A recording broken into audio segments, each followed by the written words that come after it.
Hello out there, all you sensational sloths. Welcome to another week of A Little Greener, a podcast all about nature, conservation, and sustainability. I am one of your co-hosts. My name is Sarah, and I am joined by the also sensational Casey. I'm just going to lean into it now and double dip on my adjectives. We got to keep them positive. Yes, yeah, oh, for sure. Lovely to see you again this week, Casey. How's everything?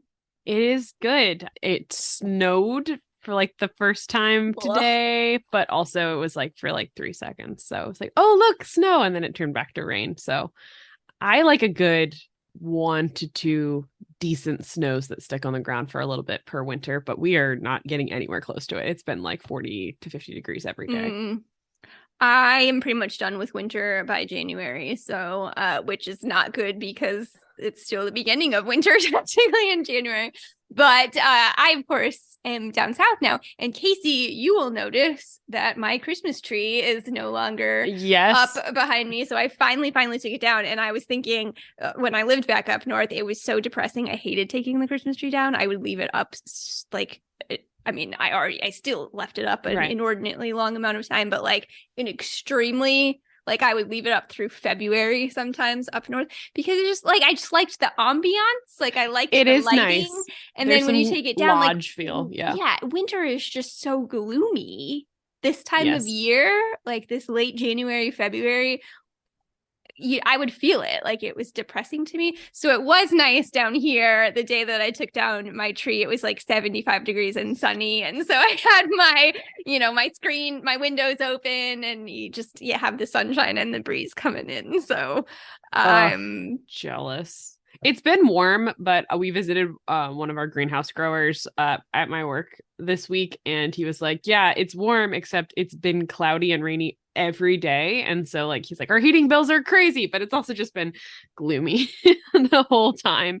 So I like a good crisp winter day, snow on the ground, sun shining, it being kind of bright, a little blue sky. We really haven't broached that at all. Just been wet. Well, we're going to talk about something I think a little happier today for a lot of people, at least. Yeah, we're going to talk about sloths. And Sarah, I was curious about what you feel about sloths. So, for example, my sister, I found out, hates them. and so I'm always curious to hear people's extreme reactions to this very interesting animal. Before I answer that, does your sister have, like, what is her reasoning? So, some backstory. During the height of COVID, I was a sloth keeper and took care of 8 two-toed sloths. And I would occasionally send pictures of them. I personally am like, animals are very cool. I don't think sloths are particular, like they don't get me excited in the same way primates do. Until I learned more about them, then I'm like, ooh, these are weirdos. I like that about them. But I think all of the pictures that I took of them, like with their little Muppet faces, my sister's like, I don't like it. I don't like how their eyes are. I don't like how their piggy noses are. Yeah. So I sent so many sloth photos during the pandemic. Turns out she hated them and didn't have the heart to tell me. I do. I feel like I remember you telling me this at some point now. That is ringing a bell. Okay, that's fair enough. That's just sort of she has just a general, like they just don't appeal. You hit on, I think, basically how I feel about them a little bit. And I know we're going to expand on some of these things as we discuss this evening, but sloths just became all of the rage. Yes. I feel like for quite a while, and I did not understand it at all. I was like, there was just nothing particularly appealing about them to me. Sure, if you get a chance to look up close at a sloth's face, I can see the cuteness there in the way that I can in almost all mammals in general. Sure, yeah. I think opossums are cute if you look closely enough at them. But I just did not understand the mass appeal that sloths have. I was not a sloth keeper, but I did get the chance to be up close with them and spend a little more time around them. Even that didn't necessarily, it wasn't what got me. Again, they're cute, fine, whatever, but they are crazy unique. Like they are such unique animals. It just, the more that I learned about them, like anytime I tried to go like look something up, learn something more, they're so unique. And so that really got me. I started to really enjoy talking about sloths to people. So I think they are fascinating animals. Do not understand the mass sort of cultural craze at all. This, to be clear, like the time that we were interacting with them was shortly after Zootopia came out. So like that was very much a cultural touch point that people would bring up when we were interacting with them. I think that helped, but I don't think that started it. I think that Kristen sloths were Bell already crying at the sight of a sloth. See, I feel like that I didn't know about that. Happened. So I think that happened on Ellen. Kristen Bell. People told me about it, but I was like, I don't know what you're talking about. Saw sloths. She started crying, and I then witnessed that same thing happen many times, which is very strange because the only time I've ever really seen people cry in front of animals, like at a zoo, is by babies. Sometimes, like sometimes they'll be like, "Oh my gosh, it's so cute," but like grown adults crying at the sight of a sleeping fur ball was like you can't even see its face. Very surreal to me because I'm like, yeah. I don't get it. Like it just isn't clicking for me. But today we're going to talk a little bit about the parts I think are very interesting about sloths, which is that they are freaks of nature. They are little aliens climbing around in the rainforests. And then also how sloths are impacted by human interactions, both on like an ecosystem level, but also because of this cultural craze that we have around them and how that actually impacts sloths and how we can help. So stick around because that's what we're going to talk about today.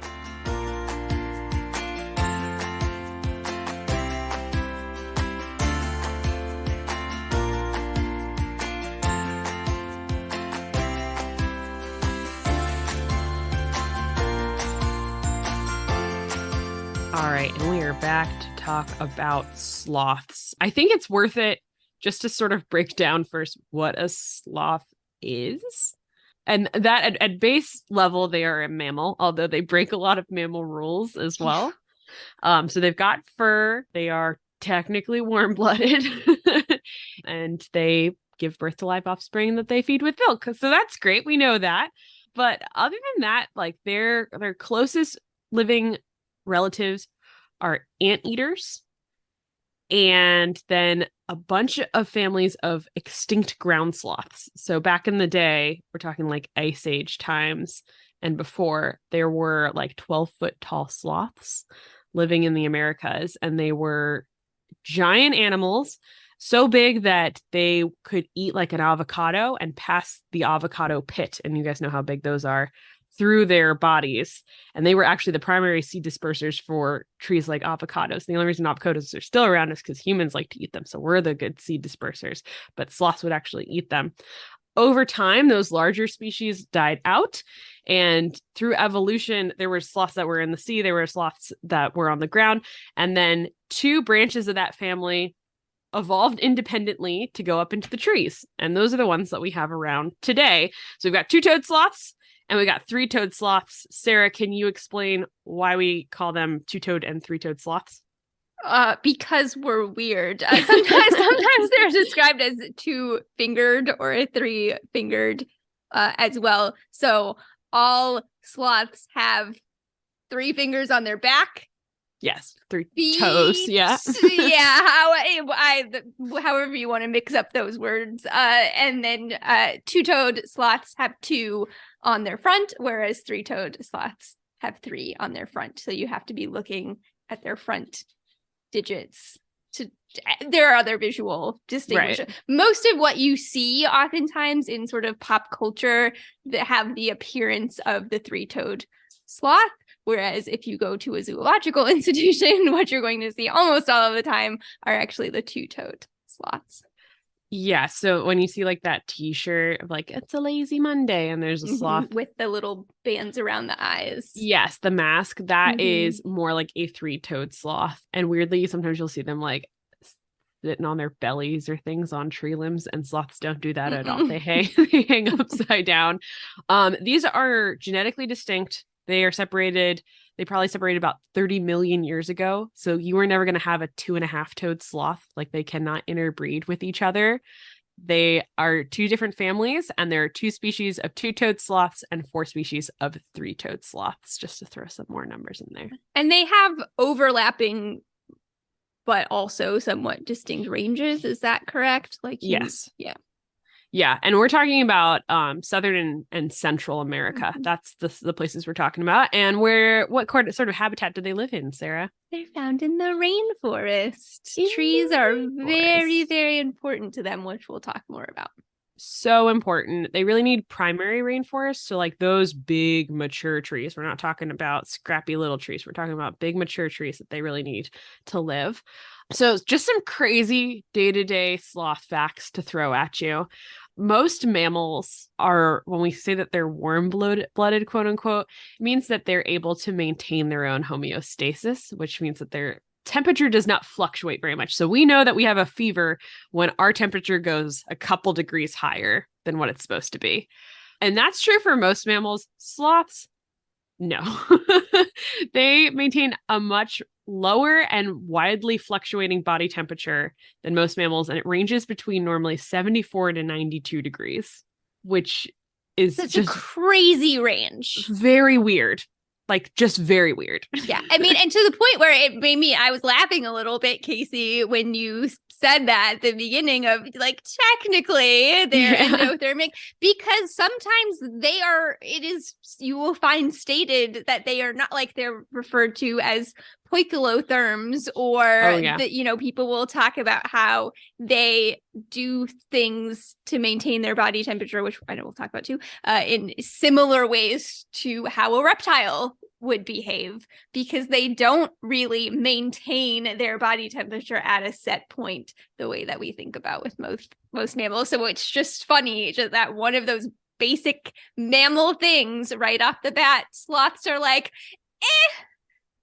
not us, Animals do not like to conform to boxes. Like humans love order. We love categories. We like to put things in boxes. Animals, evolution defies those like very simple categorizations. So that's when you say like, this is what a mammal is. And then you're like, they give live birth except platypi and echidnas, and they are warm-blooded except for sloths. And most mammals all have the same number of vertebrae in their necks as well, except sloths and manatees. Like, what? There's a couple. Yeah.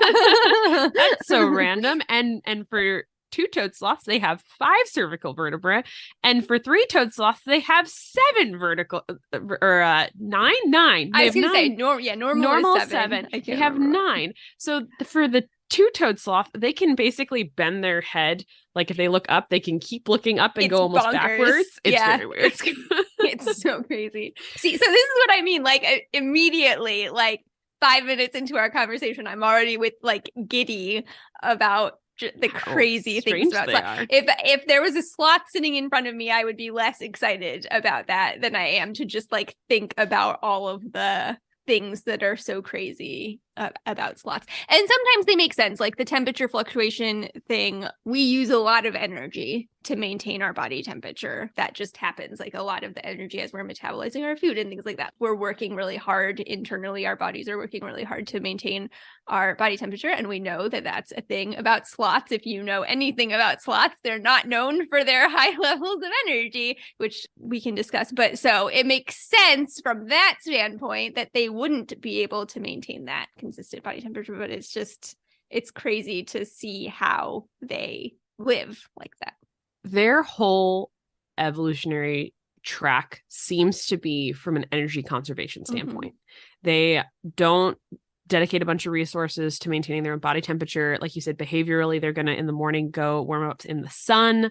If they get too cold, the bacteria in their gut that digest their food will die off. And so that, like, hypothermia is very much a big threat for sloths individually. But they also have lower muscle mass that makes them lighter in the trees, but also it means they burn less energy that way. And there is actually a lot of debate about how much they sleep. A lot of the information that we're giving you today comes from a researcher named Rebecca Cliff, and she does just some really intensive sloth research. She runs the Sloth Conservation Foundation, which I'm also drawing a lot from, but she wrote a book called Life in the Slow Lane, and it has some really great up-to-date research about sloths. But one of the things she points out is that we actually don't know nearly enough about what they do. So some people will hypothesize that sloths sleep 15 to 18 hours a day. Others say it's more between 8 and 10, which is a lot more closer to what a human does. So we're still kind of figuring that out. But definitely, I mean, I've watched sloths fall asleep in the middle of eating. That's very cute to me. Yeah. And the fact of the matter is, when they're awake, they're not moving around a lot. Yeah. And they don't have to, right? They can subsist on about 100 calories a day if they need to. And they hang out in one tree eating leaves, which are not fast at running away. The faster animals like the toucans and the monkeys are going to be picking off the yummy fruits, and the sloths are just like satisfied to eat leaves. Whatever's there that nobody else wants. We have to talk about the bathroom fact about sloths. Absolutely, yes. So the sloths travel almost exclusively through the trees. Like, they don't really come down to the ground. Two-toed sloths will come down to the ground about once a week to poop. Once a week. Once a week. That's the only poop that they do. Once a week. So talk about your slow metabolism. Yes. When they eat, the food that's going in their mouth won't exit the back end for generally about a month. It can go as long as 52 days from more recent research. When they do poop, guys, remember, sloth zookeeper for a hot second here, it's a lot of poop. It's like if you have taken care of goats or rabbits and you know, like those little tiny turds that they like little pellets, it's like that, except for it's like compressed together into a stack. But if it hits the ground hard enough in a zookeeper capacity, you'll have the little pellets rolling around too. So when we would talk about how much a sloth weighs, right, keepers would be like, it depends on what day of the week it is. Like, if they used the bathroom recently or not. Like, that's how much it is. It can actively like affect their weight, like a third of their body weight. Mm-hmm. So yes, they can lose pounds. It for the record does not smell very good, and it's a lot of it. And they're not really sure why they come down, because some species of sloths don't come down from the trees to do this. You'd think, why would they take the risk? Because sloths are very, very vulnerable on the ground. They are meant for climbing through the trees. And there's some different hypotheses, one of which is that this is a way that they scent mark and kind of let other sloths know where they're at. Another hypothesis has to do with another incredible fact about sloths, which is basically that they have a little ecosystem on their back. So, Sarah, do you want to talk a little bit about sloth hair? It's very coarse on the outside. It's very dense.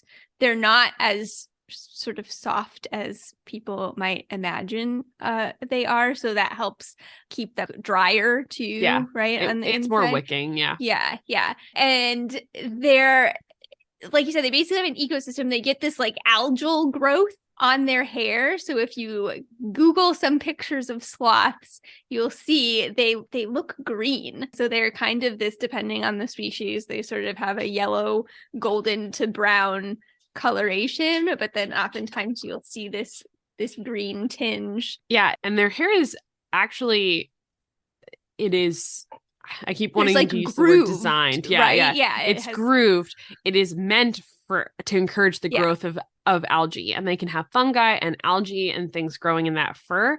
Sloths, from what we can tell, don't really actively eat it, but there are certain insects that do and live in their fur, specifically a sloth moth. It's just fun to say. It is sloth moth. It only lives on sloths. And they did studies between three-toed and two-toed sloths and found that the sloths that were coming down to use the bathroom had a much higher population of sloth moths. Interesting. I didn't know that. Yeah, had a much higher population of sloth moths in their hair. And so they think that perhaps going down to the ground is part of the sloth moth cycle. Now that then kind of begets the question, which is, why would the sloth want more sloth moths on its body? And I don't know that we really have that answer yet.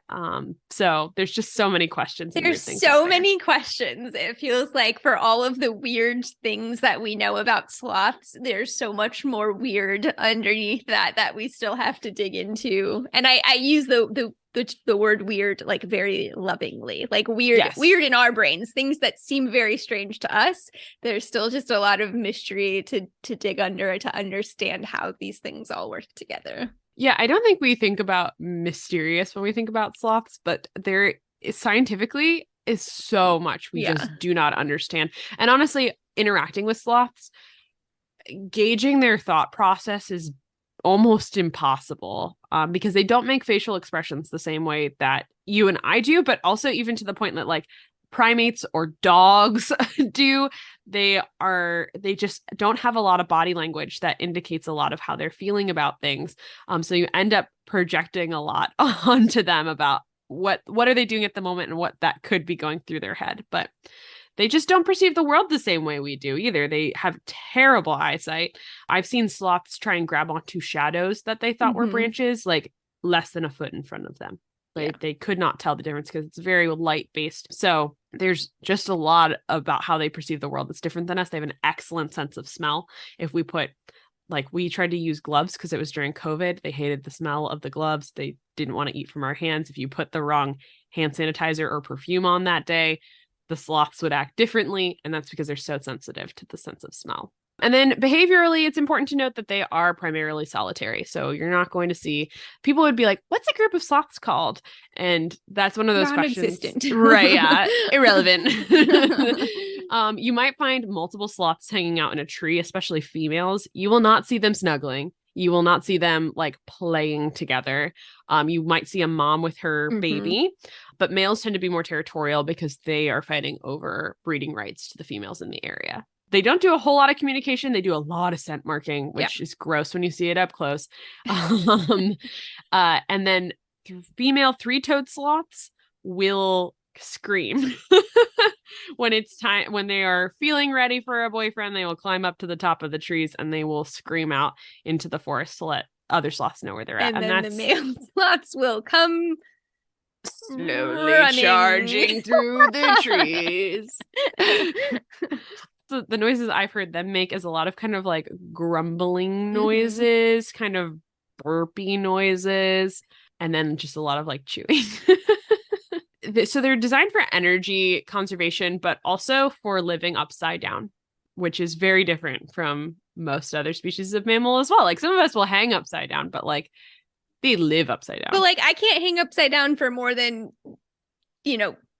20 seconds or whatever before the blood starts rushing to our heads and we are a mess. So imagine living your entire life moving from one place to another, sleeping, giving birth, eating, all of these things upside down. Their esophagus is specially formulated to allow them to swallow hanging upside down. Sloths spend about 90% of their lives hanging upside down, suspended by branches from their claws. If you have seen the claws on a sloth, they are like very long. They are anywhere from generally 2 to 4 inches long. They're worn down naturally as the sloth climbs around. We had a very old man sloth who I loved very dearly at the zoo, that we had to assist him with a Dremel on his claws because he was over that whole climbing thing for the most part. But they are very, very thick. And correct me if I'm wrong, Casey, isn't it part of their like digit? It's part that extends and then there's additional claw beyond that. So if you want to picture a sloth's hand, especially, I guess I can speak to mostly Hoffman's two-toed sloths, but if you put your hand out in front of you, and then vertically, you were to visualize your hand being half the size. So just, 2 fingers and half the size of the palm. The palm would basically stay the same. They've got a pink, fleshy palm right down there. And then instead of having long fingers, you would actually see the fingers end very abruptly and turn into very long nails. So it's about as long as your fingers would be from your palm. And the bones actually come into the nail. And if you look through them, you can see the finger bones within the nail, and then the nail grows as a sheath around it.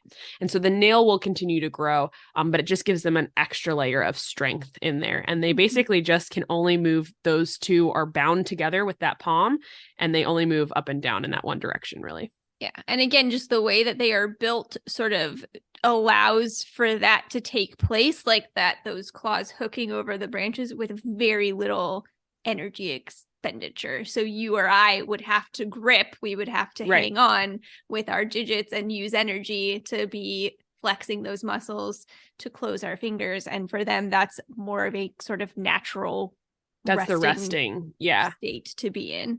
So the contracted muscle is that like that's how they hold on. They basically have to use zero energy for that. They have documented sloths passing away, hanging upside down, and just continuing to hang upside down because they just use that little energy. So they can fall asleep. They don't use really any energy or brain power to make that motion happen. Their internal organs are attached to their ribs by internal bands of tissue, and that lifts those organs up off of their lungs so that they can breathe without expending as much energy. So like they'll do these scientific studies being like, oh, they use 13% less energy because of this adaptation. They have 46 ribs, which is a lot of ribs. And that allows them to survive falls of up to 90 feet. So sloths do sometimes fall out of trees. Yes. That's a horrifying thought, though. Imagine that. But incredible that they can survive it. They do sometimes die falling out of trees, but this definitely gives them a much increased ability to survive those falls. And then they have about half the muscle mass of a typical mammal their size. So it reduces their weight, allowing them to travel on thinner branches. But it also makes it difficult for them to shiver to keep themselves warm. So something that our bodies does as it reacts to cold is to kind of rapidly contract and expand, and we shiver and warm ourselves up. But sloths don't really have that ability to do the same thing. So if you've ever seen a sloth crawl on the ground, which I have had the misfortune of seeing, it's pretty horrifying. I don't know how to describe it exactly. They think the first like conquistadors that came into South America and saw sloth saw it on the ground, and they were like, why did God do this? It's so slow. It doesn't do anything. Hence their terrible names. Like sloth is one of the 7 deadly sins. But that's because that's not where they're supposed to be most of the time. And it's their most vulnerable position. They can get eaten very easily that way. A couple other things. They've got crazy monstrous teeth. It doesn't make any sense when you're thinking about their diet of leaves, but they are probably for defense. And they're pretty gnarly. When you're not fast, so ideally camouflage, they're not going to get noticed by predators. They're so slow and so move so rarely. Yes. That helps them camouflage additionally too. So that's number one. But if number one fails, they're not outrunning anything, even in the trees, certainly not on the ground. So they can use those claws and presumably those teeth if they have to as a last resort. Sloths can definitely move faster than you think they can too. So if you've seen the Zootopia scene, very exaggerated. I have had a sloth come at me because she didn't want to come out of the tree that she was in, and she needed to come in because it was about to storm. Not unscary. Yeah, they're for sure fast if they need to be. It's just an expansion of energy that they don't want to do, and it's very short range. Yeah. So it is funny though, just on a sort of tangent to that, you could tell when people would see sloths how familiar they are with pop culture sloths versus not, because sometimes when a sloth would move and somebody was there, even just like moving normally, not moving because they felt threatened or anything like that, just a normal sloth movement, which is slow, but not as slow. So it was almost a 50-50 when people saw them move, at least for me. Sometimes people would be like, wow, they really do move so slowly, like when they see them move. And then other people would see them and be like, oh, wow, like they move so much more quickly than I thought they would. And that those people, like their primary exposure to sloths was Zootopia. Yes. So that came to be sort of my framework for how I would describe how quickly they move to people. It's faster than what you might think if you've seen Zootopia. Yes, for sure. And I think that probably also, if I imagine those same people who'd only seen Zootopia going out and finding a sloth in the wild, that they would probably be pretty terrified if they tried to pick one up thinking that like this thing cannot move very slow. No, that sloth will hurt you if it can. Yeah. Because it thinks that you're its predator. Like I said, they don't see very well. Their interactions with each other are very limited, let alone any other animals. They don't want to be touched. They are not big touching animals. 6 of the sloths that we had at the facility we worked at were orphan sloths. They were orphaned in Panama. And so they had been handled from a very young age. So we were able to handle them, but we had to build a relationship with them. They very much could tell the difference between people, and like they had different levels of comfortability and different circumstances. And so we never kind of forced them off of the branch if that wasn't something they were super interested in. And we'll talk a little bit about why that's super important in a minute. Sara, why do sloths matter? Why should people care about sloths? As always, I think sloths matter because they exist. And I just think that there is intrinsic value to all living things. Like we said, they are crazy unique. There is so much left to learn about them. And I think that is also something that is valuable and worth protecting in and of itself. We know that this sloth moth is dependent on them for survival. So literally another creature needs this animal to survive. And they live in the tropical rainforest, which, as we've talked about before, is an important place that is home to a great variety of life, much of which is going to be found nowhere else on Earth. So if somebody liking sloths is going to get people to be more invested in protecting that area, then that's very valuable as well. Yeah, they would be considered an umbrella species, which basically if you protect this animal, you get a whole bunch of bonus animals with them. There's millions of animals that live alongside them in the rainforest. And so protecting that habitat for sloths means protecting lots and lots of species. So if we can harness that love of them, that passion for good, we'd be unstoppable. But it does have a double-edged sword, which we've talked about before. Is cute can be a curse as well. So I'd say there's like 2 main issues with sloths and their population. So they range in conservation threatenedness, basically, all the way to critically endangered, but they're throughout the spectrum depending on the species. In normal circumstances, they're one of the most common animals in the rainforest. They'd be hard to see because they'd be way up in the trees, but there would be a lot of them. But there's not a lot of rainforest, so that tends to be a huge issue for them. Just like other species, the number 1 threat to species worldwide is habitat loss and degradation. No trees means no sloths. Yeah, you can't overstate that. Trees to them is land for us. Like, I just feel to put a sloth like on the ground is like for a dolphin. Like, yeah. I was gonna say to put a sloth on the ground, I feel like it's would be that it can sort of telling people to go live in the water. Like some of us can swim, maybe some of us could catch fish sometime. Maybe we could figure something out for a little bit, but ultimately we're probably all gonna die.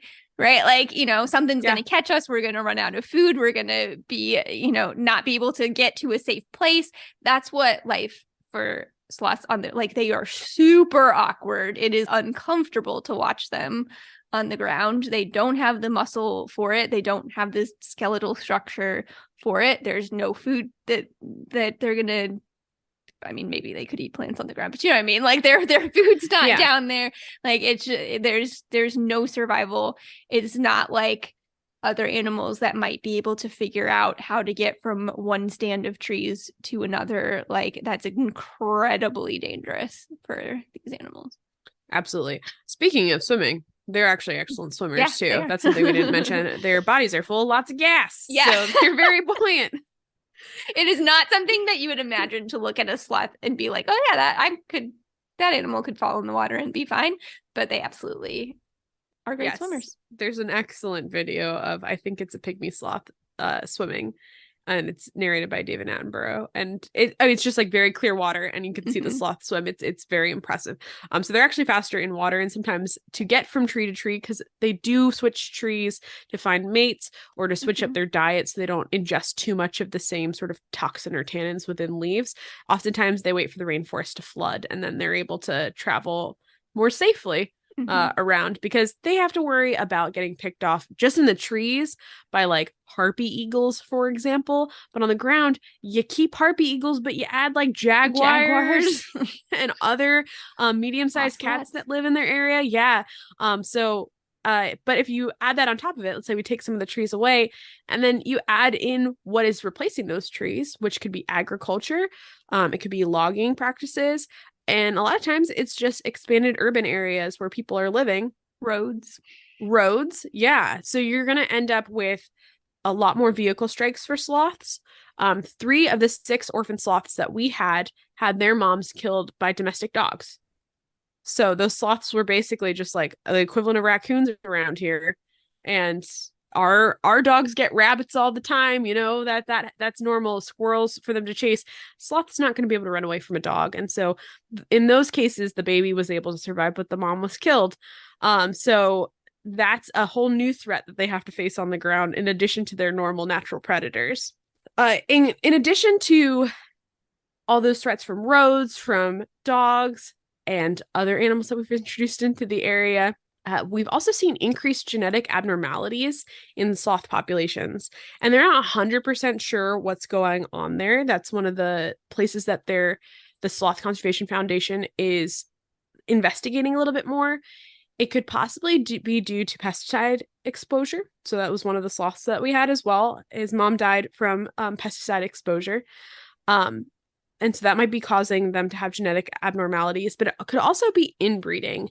And so when you take away swaths of rainforest, those populations get isolated, they end up inbreeding with each other. So also interestingly, they studied like 4 populations of sloths in Costa Rica, and they found that there were sloths that should not have been in each of those populations. And they think what it was is basically like, oh, they had a north population, and weirdly it had ones from like across a mountain range in the eastern population mixed up in there. They think what it is sloths are actually one of the most common animals in South and Central America to be admitted to rescue centers. And those rescue centers can oftentimes rehabilitate sloths, but if they don't have a good background on them, or they're not equipped to have a good release area, they've been releasing them in the wrong areas. So interesting. We haven't really talked about this before. We've talked about inbreeding depressions, which is basically something I think everybody's familiar with. It's inbreeding ends up increasing your risk of genetic abnormalities. When you introduce individuals of different populations to each other, there's something called an outbreeding depression. And basically it's like diluting the traits of that population with the traits from the new incoming ones. Normally, we think genetic diversity is a very good thing.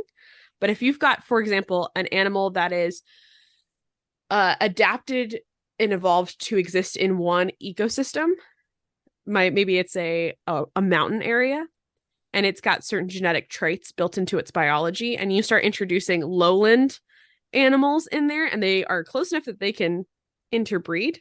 But now you have individuals that are maybe less fit for that mountain habitat because the genes that make them so good at surviving in the mountain habitat are now diluted by the lowland habitat incomers. So they're also exploring that phenomenon. Interesting. I'm curious about that. Yeah, it's something they were saying is that it's going to take a lot more resources to a lot of these rescue centers to be able to better return sloths from an original population to one area, and then for the inbreeding to increase access of populations to each other. So adding in like basically tree highways in between different little stepping stones of forests to allow the sloths to continue to access mates of the similar population. Another thing that they have to deal with when there's increased urbanization is electrocutions. So in Costa Rica, over 3,000 animals are electrocuted on power lines every year, and about half of those are sloths. And only about 25% of animals who are electrocuted survive. So it is a real threat to them. And this is just in their minds, something to climb on, right? That's there. Is that generally the idea that they're just, I mean, like having watched it's sloths another try and tree? climb on shadows, Mhm. I assume, yeah, they think that it's just another tree. They're adapted to do basically when you see a sloth climb, they'll reach out and kind of test it with one of their claws, Claws. appendages. And they'll kind of test how much it can hold their body weight. They're smart as they need to be, you know. Hmm. And so a power line would hold you, but once you come in contact with it, then it becomes very dangerous. So the other big thing that I think is worth talking about with threats to sloths, because I'm sure like climate change could be also an issue that you could talk about based on that fluctuating body temperature and the reliance on kind of consistent weather patterns, is tourism, which is really fueled by our obsession with sloths and other animals. So, Sarah, we've we've kind of covered it. What do you think the allure is about sloths? So I actually Googled, and I did this before too, back when we used to talk about sloths, and I did it again just now. I just Googled, why are sloths so popular? Was there like a whole article? Don't get it. You know, it's just not. And I found a Manga Bay article actually was one of the first like little Google excerpt things that popped up. Like all the way back, I think it was in 2010. Of course, I didn't leave this pulled up, but that some video went earlier viral. than peak. Yeah. Yeah. Of baby sloths. Like I think it was a rescue that had posted. So I think there is that cute factor for some people. They are, you know, they got these little furry faces, big noses, baby anything is cute. Baby sloths do typically hang on to mom. That's a darn cute thing to see. So sometimes you would have, if you have orphan baby sloths, they might be like sitting on a stuffed animal or something like that for that stuff. So I think there's that sort of just general cute factor. Some people are just really fascinated by their lifestyle, quote unquote, I guess. Yeah. You know, just that whole, like you said, you see the shirts with the lazy day or whatever on it. So I would get a lot of people that would come up and be like, the sloth is, man, I wish I could be a sloth, or I want to take some inspiration from the sloth and just sort of slow down my lifestyle. So I feel like maybe there's some people that connect to them on that level. And I think, like you said, it's a double-edged sword. There's great things. You want to get people more interested in animals in the natural world. And if the sloth is their connection, that's great. I think the problem has come now is, and then of course the pop culture feeds into it. You have Ice Age, you have Zootopia that have these sloths that have become really popularized, but are, of course, animated characters and not the real animal, but people connect to that. And then you start to project your feelings and emotions and whatever onto these animals. And you see, I know there have been videos that have gone viral, and I see them pop up every so often of like the man helping a sloth across the road, and then he saves it, and then it turns and it smiles at him and waves at him. And that's not what that sloth is doing. Like you said, they don't have the facial expression. That's just the way the sloth's face looks. And they do lift up their arms and test and look for branches. And that sloth was probably looking for something next to put his, claws on or whatever. So it's tough to see people's love of sloths turn, I think, a little bit dangerous in terms of how they think, what they think a sloth is and how they can interact with them. Yeah, I mean, I think you hit most of the points that I think about. And I think really that aspect of them basically having a permanent smile on their face and being an animal that just doesn't really vocalize very much and doesn't give you most of the visual symbols of animals that we would consider uncomfortable or aggressive. Typically, they're not baring their teeth at you. They're not doing a lot of growling. They can growl. They don't do a lot of growling. I would say the sloths that I've seen, when they're uncomfortable, will do things like grind their teeth, like something that you can't see, but like if you were touching them, you might be able to feel, but like it's so subtle. But it's just, for them, it's their response to threats is oftentimes freezing.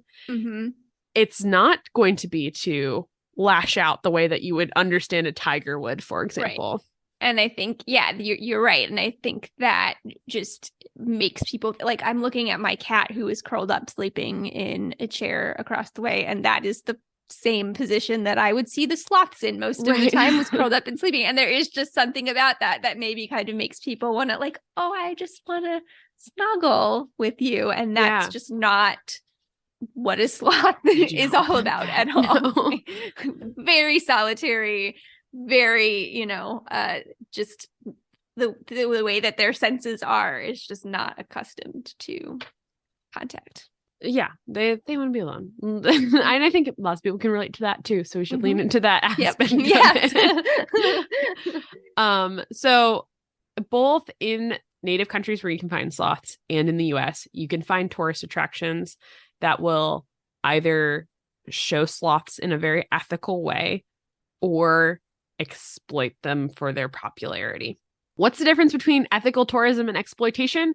I do think that there's a line for people that can move a little bit. It depends on you, but there are, again, certain scientific things that I think we can draw some pretty strong conclusions about, certain things that are definitely bad. So in my opinion, and this is somewhat supported by some of the things that the Sloth Conservation Foundation talks about, good sloth tourism might include, if you're down in Central and South America, a tour guide bringing you into the sloth habitat, so into the rainforest, and the sloths stay in their tree and do their own thing, and you take pictures from a distance. The Sloth Conservation Foundation recommends no closer than 10 feet, which is about 3 meters. So you keep your distance.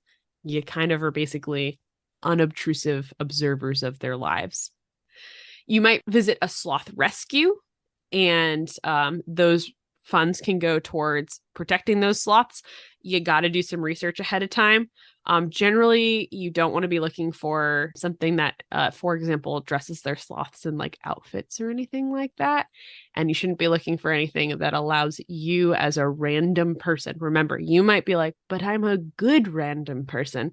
A random person to hold their sloths. Right. Because if they're letting you do it, and even if you're a good random person, they're letting any random person hold it. And that's again, a very stressful experience. Right. And again, I have seen this both as a tourist experience in Central and South America and as a tourist experience in the United States. So you can do that in different places. A responsible zoo would be another place where you could go see a sloth ethically. The sloth should be doing its own thing. It should be kept in a clean and safe habitat. The sloth should only ever really be held by trained zookeepers, not by guests. And you might be able to do some safe interactions like feeding them, for example. Sloths have like a very specific diet. So it would be a zookeeper allowing you to feed them part of their diet. And then the sloth could also say, no, thank you. Yes. And that would be okay. Yes, that's a very important aspect of it too, is there's an element of choice there. Right. And these sloths should never have come originally from the wild except for in rescue circumstances. Bad sloth tourism would include the sloth being restrained in any way. So you should not see a sloth leashed to a tree, for example. That's the sloth being restrained. You should not see sloths being put on tourists. They should not be put in clothes. They should not be being forced to really do anything that they don't want to do. A lot of sloths in bad tourism situations do come directly from the wild. They have a life expectancy of about 3 to 6 months, and they spend a lot of their time, sloths are mostly nocturnal, a lot of their daytime hours just being popped onto random people. And remember, these sloths are probably if they haven't gotten to the learned helplessness point of it, where they're just like trying to just not get hurt. And yeah, you're a predator. Like that's again, basically they interact with trees and their babies, and then otherwise you could be a rival mate or you could be a predator. And generally humans and our loud stomping big bodies are much closer to a predator for them. So I know so many people, and if you're someone who's done like something that I've listed here, I'm not judging you, because a lot of these people go in and have an experience that they don't think about how it got to this point and like what the issues are. They just want an experience with an animal they think is very cool. I just think that if you really do love sloths, you have to prioritize the sloth's well-being over this experience. And I mean, like, you might be like, cool, Casey, but like, you have been up close and personal with my favorite animal and you've held my favorite animal. I do genuinely feel this way. I love orangutans. There are experiences where you can do this with baby orangutans. I wouldn't, even though I think that that would be like the coolest thing in the whole world to be able to interact with them the way that like rehabbers do. That's not what I have decided to do with my life. And Correct. So I'm not going to make someone else's professional dedication to helping these animals just basically try it on for a day at the expense of the animal's welfare. Right. And that's a huge point. And you were trained to do this and spent hours, and this, you know, you were dedicated to taking care of these animals in a responsible manner. So all of those things that you just went through and the way that you interacted with them was all very responsible. Casey was not sitting there like snuggling up on sloths all day long because she just wanted to hold, you know, you got to interact with them in ways that were appropriate for them and their care. Right. I it was my job that I did all day, and I did the gross parts of it too. And I will say that like I struggled with the ethics of it because some places do not touch their sloths basically at all. And honestly, I think after having that experience, that's what I would lean towards. It's like, you can train a sloth. I think that that's probably the best way to go. I don't think, unless the animal's particular, like we had one sloth that would just he didn't even want to eat breakfast sometimes. He's just like, hold me. And you're like, okay, you're a weirdo for a sloth, but I'll hold you because that's what you would want to do right now. But there were others that were like growing out of the phase where they wanted to be held. And that's the point where, you know, you really have to keep that individual animal's needs in mind. And you only know that as someone who would be interacting with them on a regular basis. You can't know that as somebody who's just coming into their life for a moment. So this sort of also underscores why sloths are terrible pets. This is also a problem for sloths, although I don't know that we have as much documented information about it. Why sloths are terrible pets. It is illegal to have them in some states. So some of it's just off the table from that perspective. They like to be alone. They have super specialized bodies we just went through a whole thing about. So good luck finding a vet who knows what the heck they're doing when it comes to a sloth. And would be willing to see one even if they did. Yep. They need to keep their bodies at high temperatures with super high humidity. Like, it was so humid in that building. And we had to constantly like keep an eye on the humidifiers and the heaters and replace the HVAC system elements and make sure there weren't mold growing places or fruit flies hanging out. Like, it's a lot of work that you don't actually want your house to be at. And also, sloths typically only reproduce once every 3 years. They have one baby. And so that is not a sustainable pet trade situation. So there isn't really a market where you could get a ethically sourced baby sloth, even if they were decent pets, which they're not, again, not good pets. They're coming from the wild. So that's just bad all around. If the sloth is comfortable, you're miserable. And if you're comfortable, the sloth is miserable. The sloth is going to be miserable no matter what. And it's going to have come from the wild, which is where we need as many sloths as possible. And we need to protect them there. That's right. Sarah, do you have anything to add for the end of our episode here? No, but if you are not familiar with sloths, please do Google some pictures, because I am looking at little sloth noses right now, and little snoots. It does. Somebody once described them as mini Chewbacca's with pig noses, and it's my favorite description I've heard of a sloth ever. So if you're not familiar with what we're talking about, do yourself a favor, look them up, learn a little something about them, and I know, Casey, you're going to give us some challenges. I definitely will. They are definitely, if a Star Wars character is on Earth right now, this is that alien species or sloths. And yeah, absolutely. Look at both three-toed and two-toed because they're different and weird in their own unique little special ways. But yes, I will give you more concrete challenges when we come back.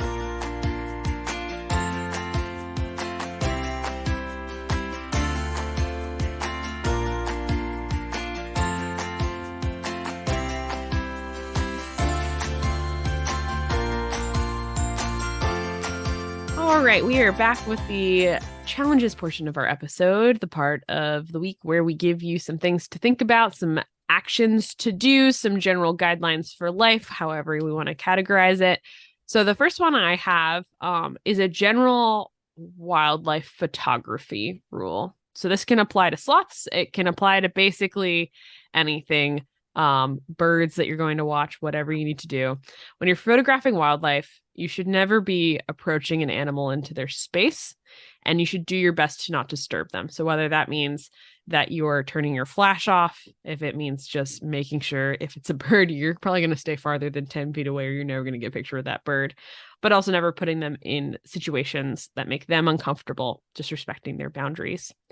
General life rule number 2, don't participate in unethical wildlife tourism opportunities. There are a lot of the same things we talked about here also apply to like petting a tiger or a monkey. Primates, yeah. There's lots of other species that are impacted in very similar ways to this. And so a lot of the same things that we just talked about are the same things to look out for other species as well. You're not exempt if you're someone who really likes spider monkeys. There's basically the same issues with them as well.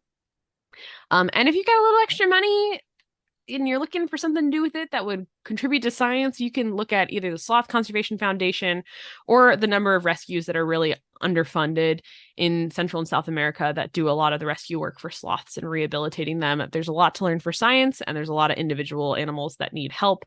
And that network could almost always use more funding to make sure that they can fulfill their mission and take in more animals in need. And hopefully, as we get closer to understanding them a little bit better, we'll be closer to protecting them as well. So those are my challenges of the week, Sarah. If people want to tell us their sloth stories or show us their ethically taken photographs. Yep. There you go. Where can they do that? If you've gotten to see a sloth in the wild, I want to see a picture. I don't care if it is an almost indistinguishable blob way up in a tree. Like that, I want to see it. It'll be like a Where's Waldo? Find the sloth. Send it our way.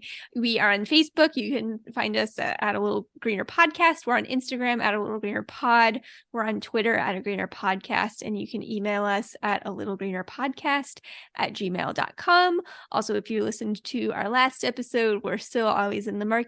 Thoughts, suggestions, future episode ideas, eco-friendly resolutions. I'm still saying it wrong. Eco-related resolutions, whatever. We always love to hear from you. So, and thanks, Casey. Always fun to talk about sloths. Yeah, if we didn't cover something you liked about sloths too, tell us what your favorite fun fact about sloths are, because we just scratched the surface. Like there is so much more we could have talked about, but we gotta go. We don't want to keep you here forever. So I hope you guys have a good week, and we'll talk to you later.